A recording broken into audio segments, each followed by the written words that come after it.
Okay, number one is Comstock Resources from the watch list. We've got Apple, Devon. All of these look good today. Evergrande has asked the rest of its projects to resume construction at the end of September. Okay, in all cases, the stocks that are on the watch list had stochastics turning, so we'll look for the ones that are outperforming. Apple doing very well this morning. It's between the 50 and the 200 day. 50 and the 21 day, sorry. 21 days there. RSI is pushing into 50. MACD is crossing soon, and stochastics rising. Apple looks like it could keep going. Doesn't mean it'll go straight up. Look for dips to buy. Buy the dips, sell the rips. Walmart looks pretty strong. Walmart. You know what? I'm going to add Walmart to the list because I was going to do that. I just completely forgot about it. Walmart looking for a follow through. Target, same thing. Target. Nice follow through in Target. I'm going to add that one. And what's Costco doing? Costco, all three of these are up marginally, but bullish and above all the moving averages. SPY moving higher now. Okay, we're above the 21 day, above the 50 day, above the 9 EMA. 200 days overhead. RSI looks good. We're running into a lot of supply overhead. You can see the volume by price bands on the left side there. MACD is about to cross, so the momentum is clearly the bulls to lose. We're on a triple buy signal. Okay, all three of these have moved higher in the lower panel. We moved above the 50 day the day before the S&P 500 did, the equal weight index, removing the weight of these 10 stocks. So if these stocks are moving higher like Apple, Microsoft are doing presently, we're looking for Meta to continue as well. AMD and NVIDIA. NVIDIA is bouncing first. Meta, nice bounce in Meta. Rivian got a higher low printing right now, so watch Rivian. That might be a better entry. Okay, Meta, META. Meta looks good. All right, so we were looking at Meta. If we could stay above the 50 day, we could see another expansion day. Okay, we had 4 bullish candles now so far. Breadth is improving. All right, so this feels pretty good. Let me grab a couple of these. Peloton, let's see what Peloton looks like. Tesla and Oxy. Oxy looks good. Tesla.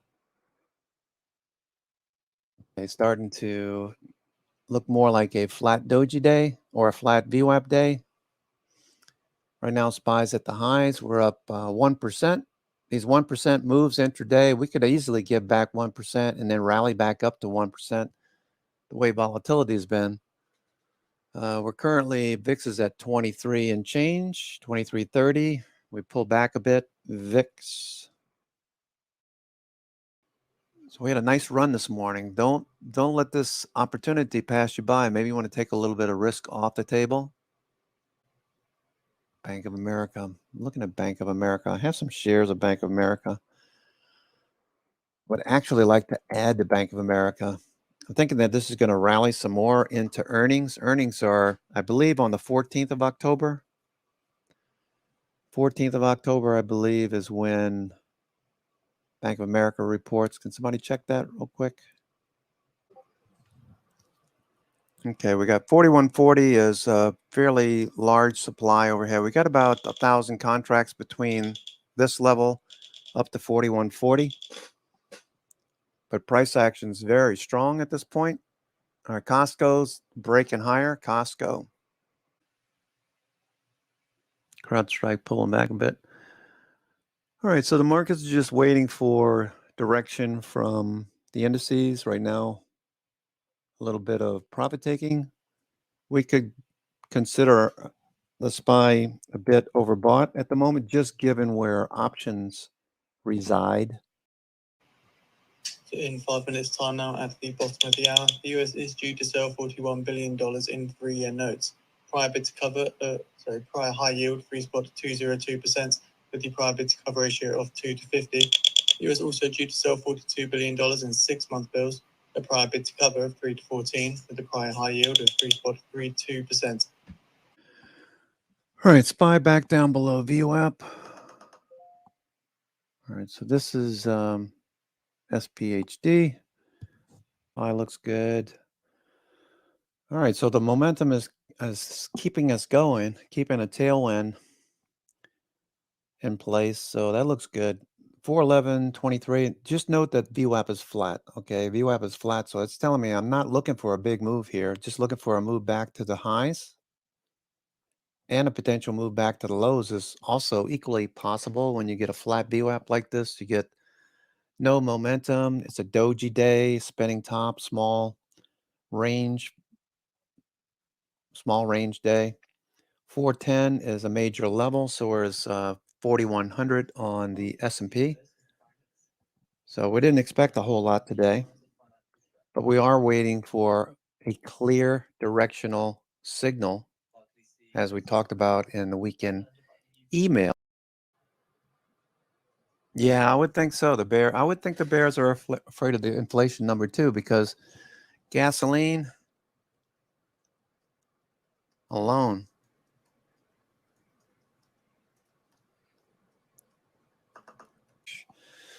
Apple very happy, very happy with performance today, and the FANG stocks. Those are helping out a great deal. Okay, Apple, look at this thing. It just keeps going. Apple's looking great. Tesla's about to go again.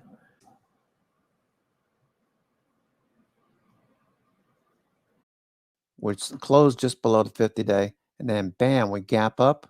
RSI makes a reverse. Stochastics and MACD turn, and the volume picks up. That's a pretty nice move. Back above the purple line, the 200-day. That's a pretty big move on Apple. $6.78. It's got an ATR of $3.87. So this one's made quite a move today. Will it continue tomorrow? Possibly. If we can manage to get the indices to continue higher as well. Which, looking at the NASDAQ advanced decline percent down here at the bottom, we're not quite there yet. So as far as being overbought, okay, so we're not in the hot zone yet. Small caps still got room. So do mid caps. S&P 500 will probably be near plus 30% by the end of the day. It's plus 27%. And we're shy of the 200-day overhead. It's a pretty massive move on Apple's part. All right, equal weight index. All right, you can see growth. Both growth and value following through today. They're above the 21-day. 21-day is turned. 21 EMA is turned. The ratio is turning higher, so you can see growth is outperforming. That's a good sign. SPY coming back a bit. All right, so we got 4 bullish days. We had a triple buy signal last week on Wednesday, that nice reversal.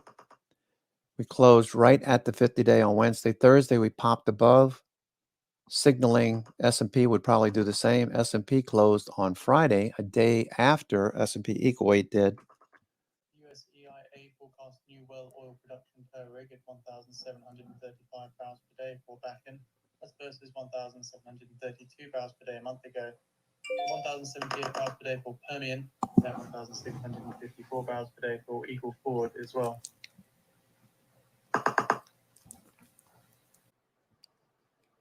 Market net flow, order flow is contained price action. We're not able, it seems like that passive seller, which we tend to test that passive seller when they come in, especially if they're a big, a lot of contracts. We got about 300 contracts up there. That's a decent amount. A passive seller up there at 4140. That's 20 handles overhead, 18 handles overhead presently. So I'm looking for a run up to that level, maybe by the close.